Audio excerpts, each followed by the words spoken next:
Tired of seeing that frustrating Cash App declined for your protection message? Let's squash that issue right now. First things first, Cash App often flags transactions when something seems fishy, like a new device or unusually large amount. Tap the profile icon located at the top right.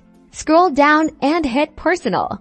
Carefully check that you have entered the correct information. This includes your full legal name, date of birth, and social. Incorrect information may cause your account to be restricted due to you failing to be properly identified.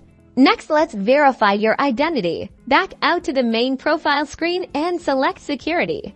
If you haven't already, complete the identity verification process. This usually involves uploading a photo of your ID and sometimes taking a selfie. Follow the on-screen prompts carefully. If verification doesn't solve it, your security settings might be too tight. Here, enable or disable security settings that may affect transactions. For example, you may see options that may block suspicious transactions. For more unverified users, this may affect the transactions. Still no luck? It's time to contact Cash App support from the profile screen. Tap Support.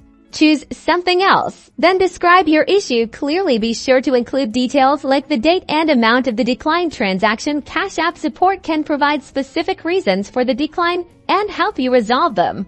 And that's it. With these steps, you should be back to sending and receiving money with Cash App in no time. Let me know in the comments which solution worked for you. And don't forget to like and subscribe for more Cash App tips and tricks.